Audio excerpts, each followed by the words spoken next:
Bismillahirrahmanirrahim. Allahu Akbar.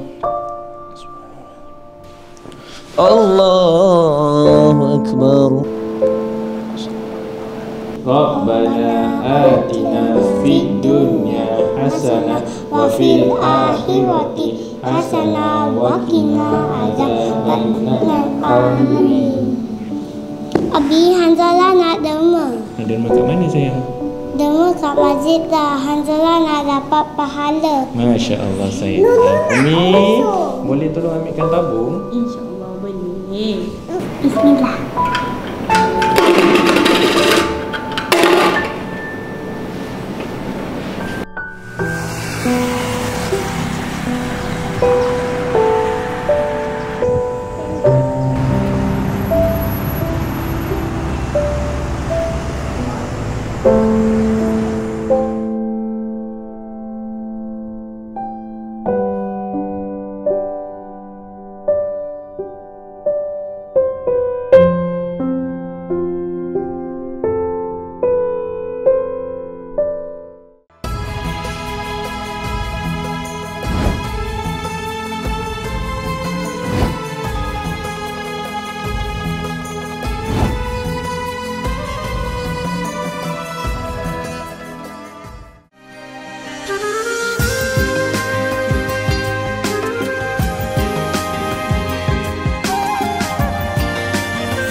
A'udzubillahiminasyaitonirrajim. Bismillahirrahmanirrahim. Alhamdulillahirabbil wassalatu wassalamu ala asyrafil anbiya'i wal mursalin sayyidina Muhammad wa ala alihi wa sahbihi ajma'in. Qala rabbi shrah li sadri wa yassir li amri wahlul 'uqdatam min lisani yafqahu qawli. Assalamualaikum warahmatullahi wabarakatuh. Alhamdulillah, kita bersama sekali lagi dan insya-Allah hari ini juga kita akan sambung juzuk 30 surah hari ini, surah At-Takwir. Sedikit penjelasan dan mungkin sedikit refleksi kita membuat muhasabah diri mengenai surah At-Takwir. Surah At-Takwir ni surah awal-awal, antara surat awal-awal di dalam juzuk 30 yang agak panjang. Surahnya ada 29 ayat.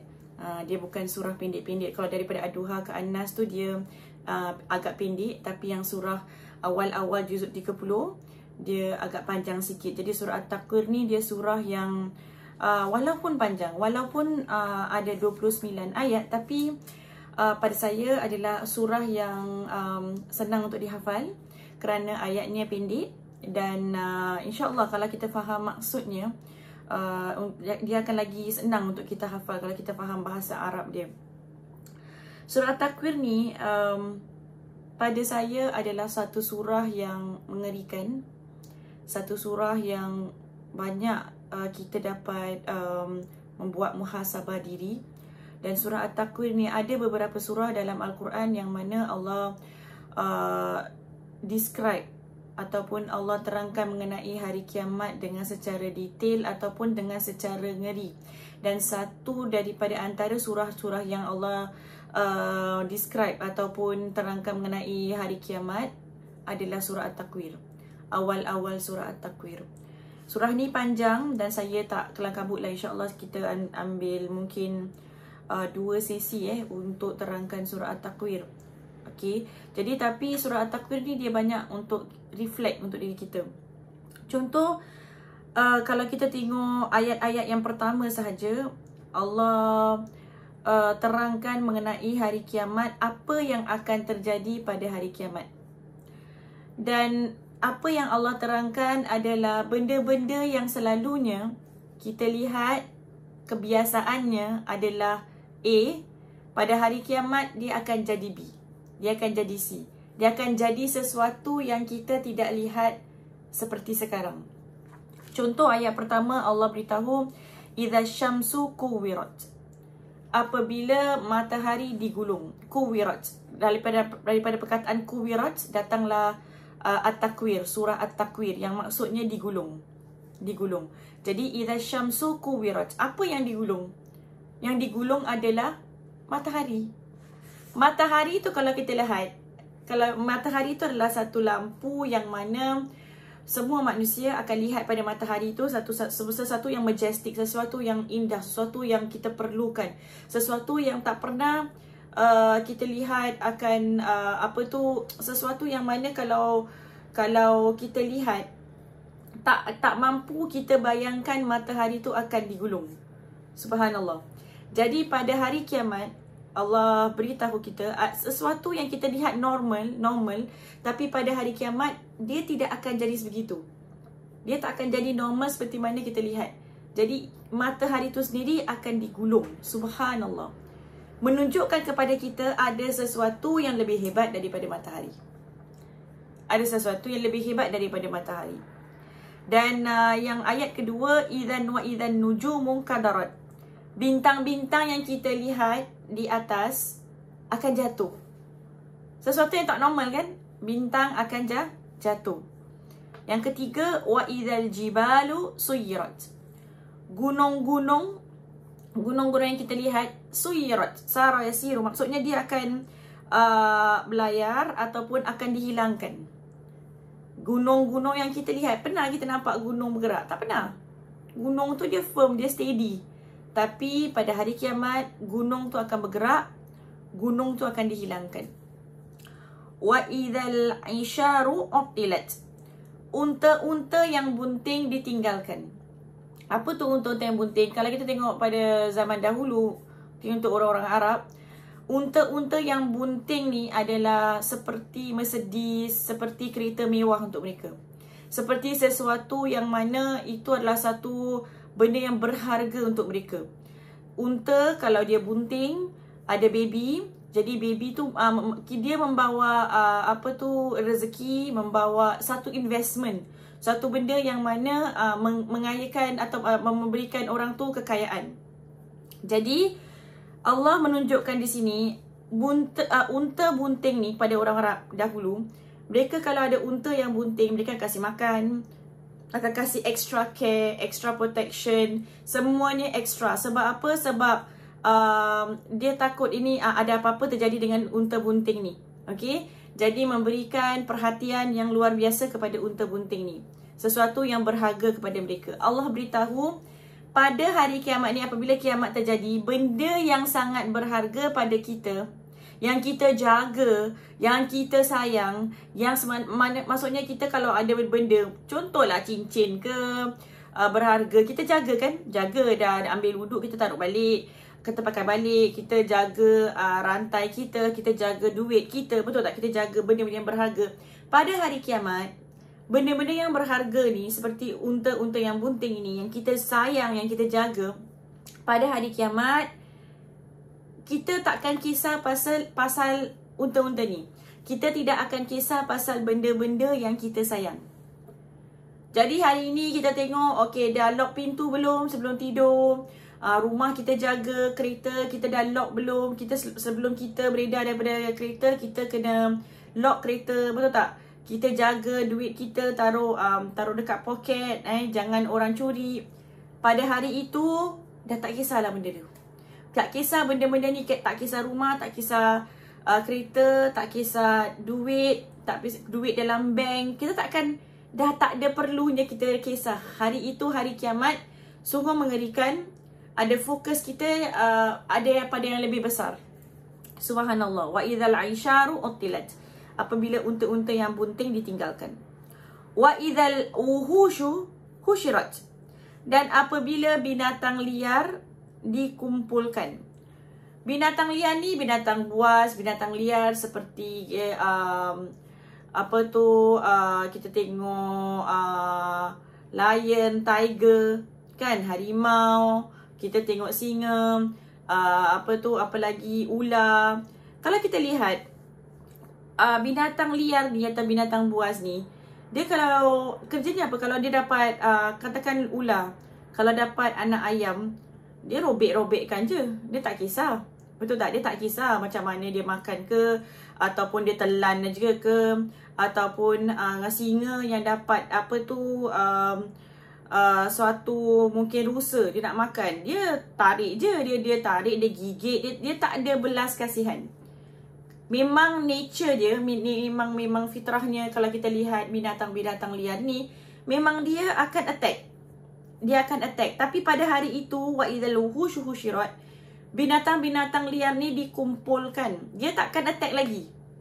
Fokus mereka bukan dia attack, dan ada sesuatu yang lebih daripada mereka yang mana mereka dapat dikumpulkan. Dapat tak kita kumpul binatang liar? Susah. Kalau kita nak kumpulkan kambing, kumpulkan lembu, agak mudah. Tapi kalau nak kumpulkan binatang liar, tu susah. Bukan senang. Tapi pada hari itu, mereka dapat dikumpulkan. Mereka dapat dikumpulkan kerana mereka dah tak fokus lagi kepada fitrah mereka, iaitu attack benda lain, tapi mereka dapat dikumpulkan. Subhanallah. Wa idzal biharu sujirat, dan apabila lautan dipanaskan. Lautan ni dipanaskan. Kalau kita bayangkanlah, panaskan air. Bila awak panaskan air, panaskan, jadi air tu lagi kurang, nampak bahagian bawah, paling bawah dalam periuk tu kan. Sama juga kalau lautan ni dia dipanaskan, maksudnya kita akan nampak bawah lautan itu. Kalau kita tengok gunung tadi, gunung yang tinggi, dia akan bergerak dan dihancurkan, maka jadi flat. Kalau kita tengok bawah lautan tu kan dalam. Kalau bawah lautan tu dia akan naik ke atas. Jadi apa jadi? Akan jadi satu padang. Padang apa yang kita namakan padang mahsyar. Semuanya level up. Kita tengok dunia akan jadi semuanya rata sahaja. Wa idzan nufusu zuwijat, dan apabila jiwa-jiwa dipadankan. Jiwa mana ni? Mungkin 1,000 tahun yang lalu ada yang mungkin seperti Fir'aun. Dan 2,000 tahun yang lalu ada lagi yang seperti Fir'aun. 3,000 tahun yang lalu ada yang seperti Fir'aun. Dulu ada yang seperti Fir'aun juga. Sekarang pun ada yang seperti Fir'aun. Yang seperti Fir'aun ini, yang mana suka bully orang, yang suka mungkin seksa orang ataupun aniayakan orang. Semua yang sikapnya seperti Fir'aun akan digolongkan bersama. Zuwijat, akan dipadankan. Jadi orang-orang yang suka mungkin abuse, ataupun orang-orang yang suka dia ada kekuatan, dia adalah seorang yang mungkin ada kekuasaan, tapi salah guna kekuasaannya, maka mereka akan digolongkan bersama. Sekarang itulah benda yang mana kita tak boleh masuk akal. Orang dah hidup 100 tahun yang lalu, 1000 tahun yang lalu, mana kita nak dapat digolongkan bersama? Tak. Tapi kerana sifat mereka bersama, Allah akan golongkan mereka bersama. Mungkin dulu 100 tahun yang lalu ada orang yang Masya Allah, dia suka bersedekah. Sekarang ada orang yang suka bersedekah. 1000 tahun yang lalu ada orang yang suka bersedekah. 500 tahun yang lalu ada orang yang suka bersedekah. Semua orang-orang ini akan dipadankan. Dia akan digolongkan bersama. Subhanallah. Wa idzan nufusu zuwijat. So pada hari itu akan terjadi, Allah akan golongkan kita. Sekarang kita tak dapat pilih. Ada ahli keluarga kita, mungkin kita berbeza. Ada ahli keluarga yang baik, ada ahli keluarga yang tak baik, jadi kita, Allah padan dengan kita dengan orang-orang yang mana mungkin dia berlainan dengan diri kita. Tapi nanti pada hari kiamat, kita sendiri Allah akan padankan ikut categorize ni orangnya lain, orang ni macam gini, orang yang suka sedekah, orang yang suka solat malam, orang yang suka aniayakan orang yang suka beri makan, orang yang semuanya ada kategori kita. Lepas Allah ceritakan kita mengenai ngerinya hari kiamat, bagaimana benda yang natural dia tak akan natural, dia akan terbalik. Matahari tu dia tak akan tersergam indah seperti itu, matahari tu akan digulung. Kalau kita lihat bintang pun akan bukan di atas lagi, dia akan jatuh. Gunung yang Masya Allah, yang hebat, kita tengok gunung ni akan dihilangkan. Benda-benda yang kita lautan ni kita tak akan nampak lautan lagi. Kita akan nampak dasar lautan. Nak cari dasar lautan ni bukan senang. Orang kadang-kadang diver tu nak masuk dalam. Saya lihat satu video. Macam mana diver ni dia dive dalam pun tak dalam sangat, tapi bila terputus tali dia yang dia nak kena pergi atas tu, susah untuk dia naik atas balik. Jadi dalam laut ni memang dalam, subhanallah. Bukan senang kita nak pergi ke dasar laut, dan bukan senang kita nak naik atas balik. Dan pressure kita sebagai seorang manusia biasa, kita tak dapat nak take it pressure kalau kita terlalu dalam sangat. Itu semua, tapi pada hari itu kita akan nampak dasar laut. Semua daripada kita. Tak payah dive, tak payah pakai baju apa-apa, kita akan nampak dasar laut. Subhanallah. Subhanallah. Lepas tu kita tekan tengok binatang-binatang liar semua dikumpulkan. Tak akan attack satu sama lain. Benda-benda ni bukan benda-benda yang normal. Benda-benda ni adalah benda-benda yang mana kita selalu think, benda ni tak normal. Apa yang Allah ceritakan pada kita? Pada hari itu, kita dapat bayangkan. Pada hari itu akan terjadi benda-benda yang mana kita dah diberitahu dalam Al-Quran. Kita kena beriman, percaya yang satu hari benda tu akan jadi. Benda macam mana cantik pun, benda macam mana indah pun, benda macam mana kita tengok tak ada orang yang mampu nak lipatkan matahari. Tak ada orang yang mampu nak musnahkan gunung. Tak ada orang yang mampu nak perlihatkan pada kita dasar lautan. Pada hari itu, the impossible will become possible. Benda yang kita tak dapat buat akan terjadi. Subhanallah. Satu benda yang ngeri, nak beritahu pada diri kita. Kadang-kadang kita rasa, tak mungkin aku mati. Aku masih muda ni. Mati tu nantilah. Coy. Jangan cakap pasal mati. Kita masih muda, jangan cakap pasal mati. Kita cakap pasal mati bila dah tua-tua. Kadang dah tua pun. Dah masuk umur 50-an, dah masuk umur 60-an, dah masuk umur 70-an. Tapi ada orang, kalau saya cakap pasal mati, janganlah cakap pasal mati. Padahal umur tu dah maghrib, orang kata. Umur tu dah 60-an. Kalau kita umur 50-an, 60-an, 70-an, kalau kita tak nak ingat lagi atau tak nak duduk cakap pasal mati, maksudnya something wrong. Jangan cakap 60-an, 50-an lah. 40-an tu dah nak fikir pasal mati. Saya umur 30-an ni pun saya dah fikir mengenai mati. Tengok mati, subhanallah. Sebab saya lihat ada teman-teman, ada saudara-saudara yang mana meninggal, dia tak sampai 30 tahun pun dah meninggal. Budak-budak kita tengok yang baru-baru ni meninggal. Budak seorang budak dia motosikal 14 tahun. Tu anak murid suami saya, subhanallah. 14 tahun meninggal. Subhanallah. Jadi kalau kita lihat tu, kesian dia, kesian. Tapi kesian kita juga. Allah kasih kita umur sampai sekarang. Kita tak ingat-ingat mati. Tak ada persiapan untuk mati. Subhanallah. Satu, kita muhasabah diri. Hari kiamat ni akan datang. Mati tu bukan impossible, tu possible. Tapi berapa ramai daripada kita rasa macam mati tu nanti lama lah. Tak payah fikirkan sekarang. Enjoy life dulu. Subhanallah. Apa yang ada dalam hidup ni? Tambah entertainment, tambah apa yang kita lihat, apa yang kita seronokkan. Jiwa kita ni sebenarnya makin kosong. Kadang dulu bila saya muda-muda kita lihat kalau ada dah habis exam nak buat apa? Kita pergi movie marathon lah, tengok satu movie, lepas tu tengok satu movie, lepas tu tengok satu movie. Lepas satu movie tu rasa dah kosong balik. Nak buat apa nak kena fill in dengan lagi satu movie. Lepas tu tak ada. Masa dia macam dengan ada je kosong, kita nak fill in dengan benda entertainment lain. Pernah tak kita rasa macam gitu? Malam-malam macam sunyi je. On TV lah. Ada drama baru-baru tak? Ada drama bagus-bagus tak? Kita nak tengok apa-apa tak? Macam nak, sebab tak tahu apa nak buat.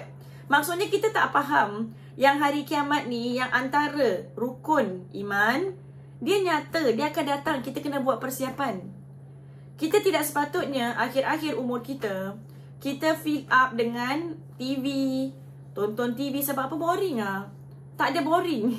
Sebab akan datang satu hari yang mana TV ataupun entertainment yang kita dapat ni, dia tak akan dapat menolong kita. Dia tak mempersiapkan kita untuk hari kiamat ini. Setelah Allah ayat 1 sampai ayat 7, Allah terangkan mengenai keadaan hari kiamat. Allah letak di sini, kalau kan saya bilang tadi, semua dah rata kan? Jadi macam padang mahsyar. Okay?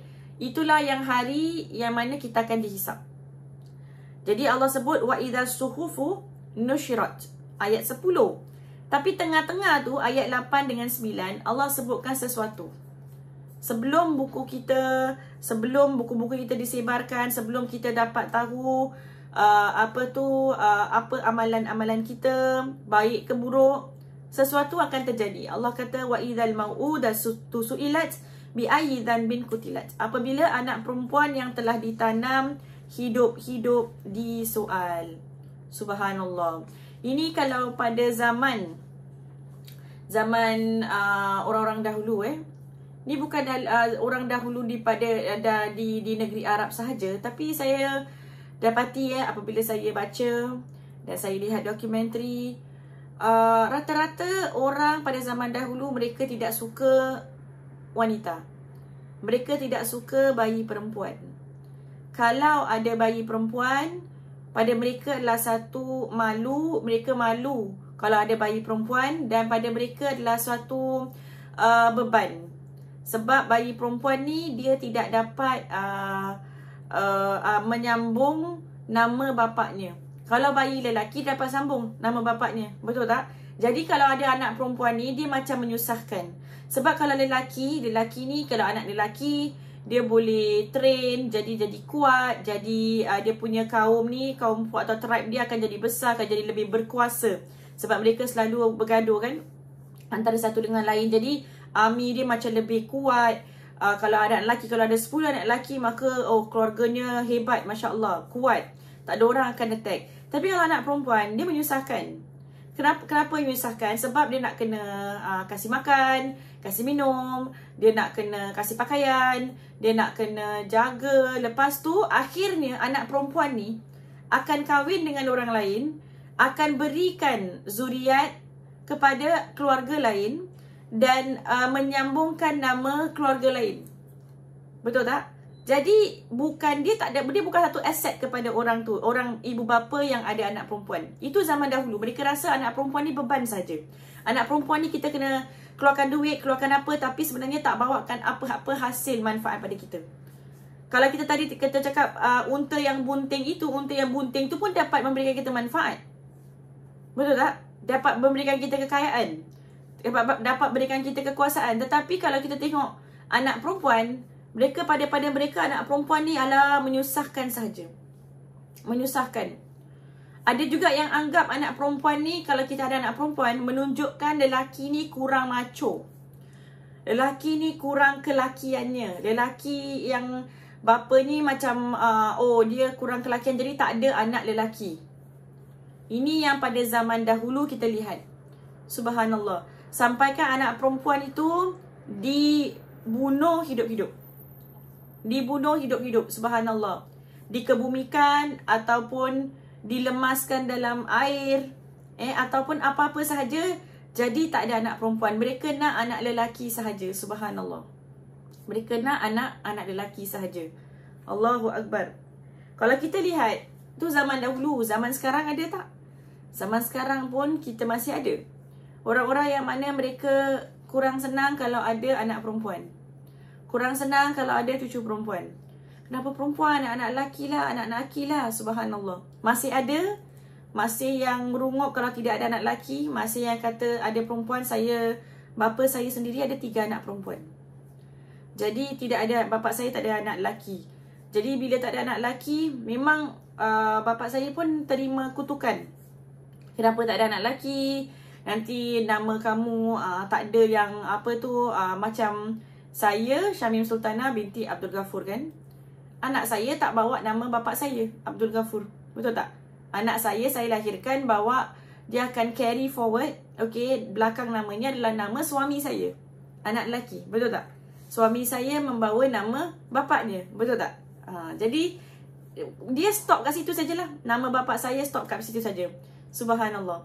Jadi beliau juga menerima kutukan. Kenapa hanya anak perempuan? Dan sepertinya tidak sempurna kalau tidak ada anak lelaki. Subhanallah. Allahu Akbar. Ada juga yang anggap kalau ada anak lelaki, nanti anak lelaki saya boleh jaga saya kalau saya tua. Kalau ada anak perempuan saya tak boleh jaga saya bila saya tua. Anak perempuan akan jaga suaminya. Subhanallah. Seperti itu kita berfikiran sampai kita ni suka anak lelaki lebih daripada anak perempuan. Subhanallah.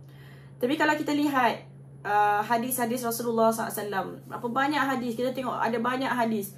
Salah satu hadisnya Rasulullah SAW kan ada menyebutkan yang maksudnya kalau kita ada anak perempuan, 3 anak perempuan atau 2 anak perempuan atau 1 anak perempuan, yang mana kita berikan makan dan cukup, minuman yang cukup, pakaian yang sempurna, betul tak? Kita jaga dengan bagus-bagus, kasih education, kasih dia pergi sekolah, maka Allah janjikan kita apa? Allah janjikan kita syurga. Allah janjikan kita syurga kalau kita jagakan anak kita. Jadi Islam datang, Islam tunjukkan pada kita anak perempuan tu bukan satu kerugian. Anak perempuan tu bukan satu bebanan. Anak perempuan tu adalah satu aset, satu investment. Anak perempuan tu kalau kita jaga baik-baik, memberikan keuntungan kepada kita bukan hanya di dunia, tapi di akhirat. Kekal, subhanallah. Sukses dia kekal, subhanallah. Cantik sekali. Cantik sekali. That's why selalu kalau saya jumpa suami bapak saya, kalau birthday ke apa kan, saya bilang, "Bah, semoga kita bertiga menjadi pasport Abah masuk ke syurga." Jumpa mak saya, "Mak, semoga kita bertiga menjadi pasport untuk mak masuk syurga." Sebab mak dengan abah dah jaga kita, mak dan abah dah kasihkan kita makan cukup, kasih minuman cukup, kasih rumah yang sempurna, pakaian sempurna, nikahkan kita dengan orang yang baik. Subhanallah. Semoga kita menjadi pasport mak dengan abah pergi ke syurga. Islam mentukarkan mindset kita. Tukarkan mindset kita. Yang kita rasa valuable, yang kita rasa membawa manfaat, kita jaga dengan baik. Seperti unta-unta bunting tu, seperti benda-benda yang kita rasa berharga, Allah SWT beritahu kita ada benda yang lebih berharga, iaitu anak-anak perempuan. Wa idzal mau'udatu su'ilat. Kenapa mereka ditanya? Kalau kita tanya orang yang membunuh anak perempuan ni, mesti dia ada banyak excuse. Betul tak? Oh, aku bunuh pasal ni, aku bunuh pasal tu, aku bunuh pasal ni. Tapi kalau kita tanya yang dah dibunuh, wa idzal mau'udatu su'ilat, anak perempuan tu sendiri yang ditanam hidup-hidup, dia akan disoal. Kita tanya kepada orang yang didera, kita tanya orang yang kena abuse, kita tanya orang yang kena dipukul, mereka akan memberitahu kita benda dengan emosinya, dengan benar-benarnya, dengan sebenarnya apa ceritanya. Tapi kalau kita tanya orang yang dera, mereka tak cakap semuanya. Oh, tak adalah, tak ada apa-apa. Subhanallah. Bi'ayyi dhanbin qutilat, dosa apa ia dibunuh. Kalau kita lihat, mungkin kita tidak bunuh anak lah sekarang, subhanallah, kita tak bunuh. Tapi saya terima banyak juga soalan mengenai abortion. Abortion ni adalah kita bunuh ataupun kita terminate pregnancy. Maksudnya pregnant, kita mengandung tapi kita tak nak anak tu sebab mungkin ramai anak, kita belum sedia untuk ada anak lagi. Dan saya selalu terima soalan-soalan ni. Kadang-kadang soalan-soalan ni datang daripada teman-teman ataupun datang daripada kawan-kawan yang mana saya faham sebab emosi, sebab mungkin terperanjat. Pada time tu rasa macam kita tak mampu dan tak boleh lagi, tak nak lagi. Time tu lah kalau kita pernah rasa. Dan ini bukan zaman sekarang saja. Zaman dahulu-dahulu pun, nenek saya, bila saya berbual dengan arwah nenek saya, dia kata dulu orang dulu dia tak ada duit, miskin. Jadi tak pandailah nak family planning ni, tak pandai. Tapi tak mampu nak ada ramai anak. Jadi ada yang mampu, silakan. Ada yang tak mampu, mereka makanlah apa je, tapai ke, makan nenas ke apa, jadi nak gugurkan anak. Ataupun ada yang makan jamu untuk panaskan badan, untuk gugurkan anak. Apa-apalah mereka buat untuk gugurkan anak. Jadi ini daripada dahulu tu ada orang-orang yang mana mereka rasa saya tak sedia untuk ada anak. Tapi apabila awak berbual dengan orang-orang yang pernah gugurkan anak, mereka tak ada yang tak pernah kesal. Tak ada yang tak pernah kesal. Mereka menyesal sebab gugur anak tu. Subhanallah. Jadi tak berbaloi lah kalau kita gugurkan anak tapi membawa sesuatu kekesalan kepada diri kita sampai ke akhir hayat kita. Pada hari itu nanti anak itu akan ditanya, apa kesalahan aku? Apa kesalahan aku? Mungkin kita bilang, oh anak tu kita berapa minggu je Ustazah. Lepas tu saya buat abortion. Jadi belum lagi lah Ustazah. Walaupun dia berapa minggu sahaja, tapi ia adalah satu yang Allah dah takdirkan untuk berada dalam rahim kita. Maksudnya Allah dah sediakan dia satu kehidupan. Siapa kita untuk membunuhnya? Apabila kita buat abortion atau keguguran, maksudnya kita tak berikan dia peluang untuk hidup dalam dunia ni. Subhanallah. Nanti dia akan tanya, apa salah aku? Apa salah aku? Subhanallah. Nyawa ni satu nyawa. Subhanallah. Dia lain dengan keguguran yang terjadi dengan semula jadi. Ini abortion, keguguran yang mana kita rancang untuk menggugurkan anak. Gugurkan anak tu dibolehkan sekiranya membawa dari segi kesihatan ataupun dari segi kalau kita tak gugurkan anak tu akan memudaratkan diri kita, memudaratkan kesihatan kita, maka itu dibenarkan. Tapi kadang-kadang kita rasa seperti tak mampu saya nak gugurkan anak saya tak ada. Ini maksudnya itulah satu emosi yang kita tengah lalui. Kasih dia lalu dan berbual dengan orang yang mana orang itu dapat dengar luahan hati kita dan dapat memberikan kita dorongan dan motivasi supaya kita tidak gugur anak kita. Itu very very important. Okay, ada berapa ramai, subhanallah. Kadang ada yang tunjuk muka anaknya. Ustazah, ni muka baby. Ni muka baby saya. Hari tu saya nak gugur. Tapi setelah saya berbual dengan Ustazah bilang jangan gugur. Saya tak gugur. Dan saya alhamdulillah ni muka baby saya tengok muka baby saya ni, saya rasa alhamdulillah, saya rasa happy sangat saya tak gugur. Terima kasih Ustazah berbual dengan saya. Subhanallah, saya dah lupa pun saya berbual dengan dia. Saya dah lupa pun saya cakap apa dengan dia. Tapi time tu bila dia nak gugur, saya bilang dia jangan gugur, Allah akan kasih rezeki. Subhanallah, sekarang dia lihat baby dia rasa nasib baik dia tak gugur. Kerana emosi kita nak gugur. Subhanallah. Dan bapa-bapa di luar sana, kalau ada unexpected pregnancy, isterinya yang kita tak sangka, alamak boleh pula dia kita ada anak lagi, maka raihkan dengan penuh kebahagiaan. Raihkan, tak apa, no problem. Itulah satu yang Allah berikan pada kita. Itu satu. Yang kedua adalah kadang-kadang kita tak bunuh anak kita, tapi kadang-kadang kita lakukan. Anak-anak ni, kenapa ditanya? Kalau anak-anak ni, mereka adalah sesuatu yang bukan sesuatu orang yang mana tak dapat. Ada orang dalam hidup kita ni, mereka kehidupan kita ni, mereka tidak dapat cakap, cannot speak for themselves. Anak-anak, pembantu rumah, orang-orang yang kerja bawah, mungkin satu kekuasaan, satu majikan yang mungkin suka bully, mereka tak dapat fight for the right. Mereka tak dapat. Anak-anak di rumah pun, mereka di rumah, mak bapak yang harus jaga mereka. Tapi kita sebagai mak bapak, kita kadang-kadang aniaya anak-anak. Kita kadang-kadang kita yang pukul bantai anak-anak. Kita kadang-kadang kita rasa kita mak, kita boleh buat segalanya kepada anak kita. Betul tak? Orang lain kalau buat, kita tak boleh accept. Tapi kalau kita buat, boleh sebab aku mak dia. Siapa yang beri kita kekuasaan tu? Subhanallah. Jadi kita refleksi diri kita, muhasabah diri kita. Kadang-kadang kita sebagai ibu bapa, termasuk diri saya buat refleksi sebelum bila saya buat persiapan untuk surah ni, saya pun muhasabah. Bukan hanya di anak kita dah kata okey, kalau di anak kita kan aku nak buat apa dengan dia, boleh tak? Pada hari itu anak-anak ni akan dipersoalkan. Apa mak bapak kamu buatkan untuk kamu? Kadang-kadang dia cycle. Ada orang dia bila dipukul bantai, abuse oleh mak bapak dia, dia pun tak nak lagi buat pukul bantai ataupun abuse anak-anak dia. Tapi ada orang dia jadi cycle. Mak bapak aku buatkan untuk aku akan buatkan untuk anak-anak aku. Jadi kita kena break this cycle. Kita tak boleh anak tu takut untuk hidup bawah satu bumbung dengan mak bapak. Kadang-kadang anak-anak tu rasa macam aku tak boleh, aku takut, aku dalam ketakutan, lari daripada rumah sebab takut mak bapak. Kita sebagai ibu bapa, kita dah laksanakan tak tanggungjawab kita. Memang bukan hanya kita marah, tak solat ke, kita gitu je. Tapi kurang kasih sayang.